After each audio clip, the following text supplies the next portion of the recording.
देख horror movies तुझे और मुझे दोनों को पसंद है, एंड अगर उसके बीच में ये चीज लिखी आ जाती है ना कि भाई ये ट्रू बेस इंसिडेंट पे बेस होने वाली है, इसके अंदर ट्रू चीजें दिखाई जाने वाली है, तो हम लोग की फट के हाथ में आ जाती है कि भाई क्या चीजें दिखा देंगे जिस वजह से हम लोग की फट जाएगी, एंड क्या चीजें हो जाएंगी जिस वजह से हम लोग को दिमाग भ्रष्ट हो जाएगा कि भाई हम लोग को रात को नींद नहीं आने वाली है। कौन कौन सी मूवीज है? देखो ऐसा नहीं कि मैं सारी मूवी तुम लोग को ट्रू बेस इंसिडेंट पे बताने वाला हूँ, बट ज्यादातर जो चीजें हैं ना वो लगता है कि इंस्पिरेशनल बेस है कि भाई वो अर्बन लेजेंड सच में एग्जिस्ट करता था या फिर करती थी, एंड हो सकता है भाई बॉलीवुड वालों ने उन लोगों को पैसे वगैरह नहीं दिए हो, कंपनसेशन वगैरह नहीं दिए हो, तो उन लोगों ने कहीं शिफ्ट कर लिया हो, फ्रांस वगैरह चले गए हो। बाकी अपार्टमेंट में हम लोग के सामने जो भी पुरानी स्टोरीज है मैं तुम लोगों को बताने जा रहा हूँ। फर्स्ट ऑफ ऑल स्टार्ट करते हैं रागनी एमएमएस से। भाई किसकी फेवरेट मूवी नहीं है बचपन में? किसकी फेवरेट नहीं है? किस किस ने ये मूवी नहीं देखी है? नहीं देखी तो बताना कमेंट्स करके, मैं भी इनमें से आता हूँ। बट ओवरऑल जो भी मैंने चीजें देखी है इसके राउंड ऑफ ज्यादा ही सेक्सी लगती है।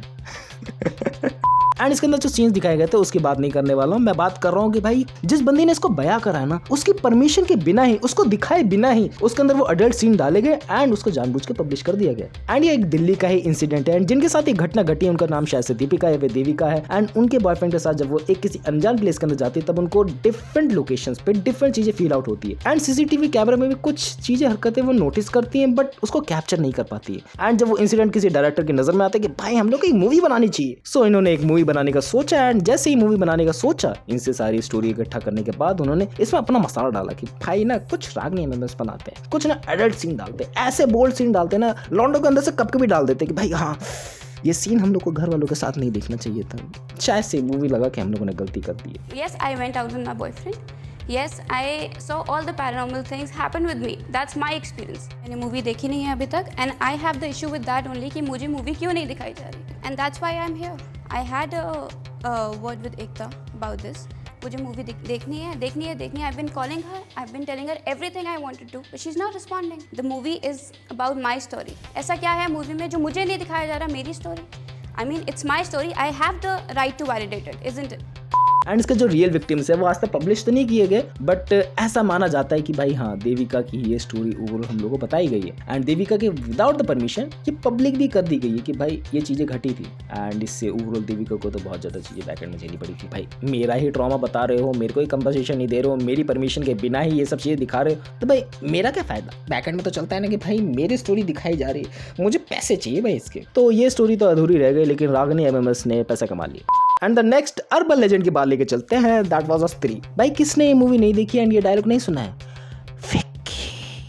अभी भी वो सीन इमेजिन करता हूँ ना भाई बहुत हंसी आती है मेरे को। एंड आगे अपनी लेगेसी कंटिन्यू कर ही रहे हैं। मैं बात करता हूँ ये अर्बन लेजेंड का ओवरऑल थॉट आए कहाँ से। कर्नाटक और बैंगलोर के साइड में एक गांव है जहां पर लोग अपने गेट के सामने लिखते हैं नालेबा, एंड इसका मतलब है कल आना। एंड 1990s के जो भी स्टोरी है ना उसमें गाँव के लोग विश्वास करते थे कि भाई रात में एक औरत आएगी एंड गेट खटखटाएगी, एंड अगर तूने गेट खोल दिया भाई तेरे कपड़े खोलेगी तुझे ले जाएगी। एंड ये चीजें जानबूझ के ऐड करी गई है ताकि MHCU बहुत बड़ा यूनिवर्स बन सके। ये भी भाई ये स्टोरी रियल, बट ओवरऑल जो भी देखने को मिलता है पुराणों के अंदर, जो भी इनके चंदेरी पुराण है उसके अकॉर्डिंग जो भी देखने को मिलता है भाई ये सब चीजें। And respect to all the members भाई जो भी ये MHCU बना रहे हैं, मुझे बहुत ज्यादा मजा आ रहा है इसको देखने में। बट कुछ कुछ स्टोरीज हिसाब से लगती है कि भाई इनमें पैसा तो फूका जा रहा है लेकिन रिटर्न और इन्वेस्टमेंट आ नहीं रहा है। पर ये किसी एक विक्टिम की स्टोरी नहीं है, लाइक तुम लोगों के गाँव में भी कोई ना कोई कहानी मशहूर होगी, सबके गाँव में कोई ना कोई कहानी मशहूर होती है, एंड कुछ ज्यादा ही मशहूर हो जाती है, कुछ ज्यादा ही रियलिज्म पे बेस रखती है कि भाई ये इंसिडेंट ना फलाने आदमी के साथ हुआ था, तो मे भी भाई हमारे साथ भी हो सकता है, तो हम लोग को प्रिकॉशन लेकर चलना पड़ता है। एंड बात लेके चलूं मे भी भाई ये रियल हो सकती है, मे भी भाई नहीं हो सकती है। एंड जो भी इंस्पिरेशन लेकर स्टोरी बनाई गई है that was a fantastic thing in Bollywood. And इस पे बिलीव करने का एक और तर्क बनता है, जो भी आज के टाइम पे वहां पर गेट्स एग्जिस्ट करते हैं उनके गेटों पे लिखा हुआ है नालेबा, जिसका मतलब है कल आना। शायद से वो कल करके कहीं और ही चली गई है। एंड ये नेक्स्ट स्टोरी मेरे दिमाग में तब बहुत ज्यादा छप गई कि भाई इसमें कोई रियल गोस्ट है भी नहीं, लेकिन रियल गोस्ट जैसा डर है, एंड जानबूझ के चीजें कराई जाती है। एंड अपरिचित में भी हम लोग को देखने को मिला था, एंड भूल भुलैया में भी देखने को मिला। मल्टीपल पर्सनैलिटी डिसऑर्डर, ये किसी भी बंदे के साथ हो सकता है। मैं ये नहीं बोलूँ कि भाई ये ट्रूली इंस्पायर बेस्ड स्टोरी है, बट हाँ हम लोग ऐसे बहुत सारे केसेस इंटरनेट पर देखने को मिला कि भाई हाँ किसी एक बंदे के अंदर डिफरेंट पर्सनैलिटीज हो सकती हैं। मैं अपनी बात देख चुका हूँ, मैं पास्ट में भी ऐसा सोचता कि भाई मेरे अंदर ना दुबे हैकर की दूसरी पर्सनैलिटी एग्जिस्ट करती है। ये बंदा दुबे अलग है एंड दुबे हैकर की पर्सनैलिटी अलग है, मेरे एक दूसरे चैनल की पर्सनैलिटी अलग है, एंड ये सारी पर्सनैलिटी मिलकर मेरे से आपस में बात करती थी। सोचो इतना पागल हो चुका था, इतना ज्यादा फोन में चलाया करो। सो मल्टीपल पर्सनैलिटी डिसऑर्डर का जब चीजें लास्ट में कंक्लूजन वाइज निकल के आती है ना, मैं सच में ज्यादा खुश होता हूँ कि भाई एक अच्छी चीजें दिखाई गई, क्योंकि उस टाइम में मेरे को पता लग चुका था अपरिचित मूवी देखने के बाद कि भाई हाँ ऐसी चीजें एग्जिस्ट करती हैं, एंड एक बंदे के अंदर 3 आत्माएं हो सकती हैं, एंड आत्माएं कहना गलत होगा। That was a medical case. And movie के सिनेरियो से तुम लोग को ऑलरेडी पता है भाई विद्या बालन के दिमाग में एक अलग ही पर्सनैलिटी क्रिएट हो जाती है, जिसको वो नाम दे देती है मंजुलिका, एंड उसको लगता है कि भाई वही महारानी है वहाँ की, वही नाचने वाली थी एंड बाद में जाकर चीज़ें उसके पति के साथ हो गई, तो वो बदला लेने के वापस आई है। एंड ये स्टोरी का लेगेसी को बहुत ज़्यादा ही डिस्टर्ब करके रख दिया। भूल-भुलैया 2 ने, भूल-भुलैया 3 ने एंड भूत बंगला देवी यही कोशिश करी है करने की। चीज़ें क्यों नहीं दिखा पा रहे हो भाई बॉलीवुड? मैं तुम लोग की बेइज्जती कब तक करूँगा? बहुत मन करता है तुम लोग की तारीफ करने का, बट तुम लोग अच्छे काम ही नहीं करते हो। एंड यहाँ पर भी कोई स्पेसिफिक विक्टिम का नाम नहीं लूंगा, बट ऐसे तुम लोग को इंटरनेट में बहतरीन स्टोरी मिल जाएगी जो उसके बारे में जाकर तुम लोग पढ़ सकते हो। मैं तो अनपढ़ हूँ, तुम लोग तो समझदार हो, जाके पढ़ो। एंड 2011 के टाइम पे ये स्टोरी बहुत ज़्यादा प्रचलित हुई थी कि भाई जुहू बीच के पास एक अबेंडेंट शिप आ गया जिसके अंदर कोई है ही नहीं। एंड बाद में जाके पता चला कि कोई शिप उसको जाके कैरी आउट कर रहा था एंड वो शिप अचानक से कहीं ना कहीं से अपना राह बना के जुहू बीच पे घूमने के लिए आ गया था। एंड उस टाइम पे न्यूज़ कवरेज ने भी बहुत ज़्यादा चीज़ें करी थी बैक एंड में। एंड उसी के बेस पे एक मूवी बन गई भूत पार्ट 1 मुंबई का घोस्ट शिप। वो ज़्यादा चीज़ें फिक्शनल है उसके अंदर, जो भी मूवी के अंदर दिखाई गई है। एंड विकी कौशल की एक्टिंग में बहुत ज़्यादा एवरेज लगती है मेरे अकॉर्डिंग। एंड स्टोरी का बेस बहुत ही ज़्यादा बेकार लगता है, हालांकि बनाने जाते तो बहुत ही ज़्यादा बेटर बन जाती, बट उन्होंने बनाने के प्रयास ही नहीं करा। बात लेकिन जब ये शिप की कहानी मैंने सुनी थी भाई, मेरे को बहुत ज़्यादा इंटरेस्ट नहीं होते, मेरे को रियल चीज़ों में ज़्यादा इंटरेस्ट था। बट हालांकि तुम लोग को ऐसी स्टोरी बनानी चाहिए जिससे मूवी में बहुत ज़्यादा एंगेजमेंट हो जाए and movie point of view दिखाने की चीज़ें अच्छी लगे, बट वो बनाई नहीं। एंड जुहू बीच पे बस भीड़ ही भीड़ बढ़ती चली गई कि भाई कोई अबेंडेंट शिप है, चलो देख के आते हैं भाई, जुहू बीच घूमेंगे।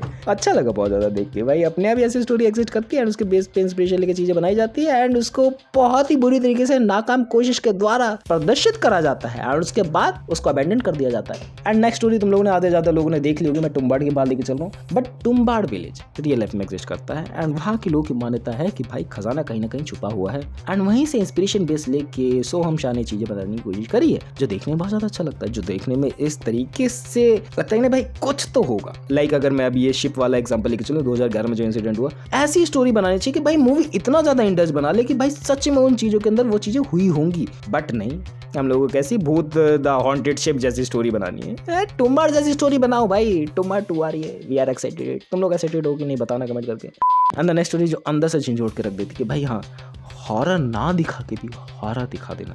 That was a movie of the welcome home. जब पहली बार सुना था मेरे को लगा कि भाई कोई स्वीट सी स्टोरी होने वाली है, बट मैंने इसको नज़रअंदाज करा एंड जब बाद में मैंने इसको देखा ना, रूह काँप गया जैसे कि भाई इतने घिनौने लोग एग्जिस्ट करते हैं। मैं इस मूवी का प्लॉट बिल्कुल भी तुम लोग को बताने नहीं वाला हूँ, बट एक क्रिमिनल स्टोरी है जिसमें बहुत घिनौनी से घिनौनी चीज़ें हो सकती है एंड अनएक्सपेक्टेड चीज़ें हो सकती है जो तुम लोग को पता ही नहीं।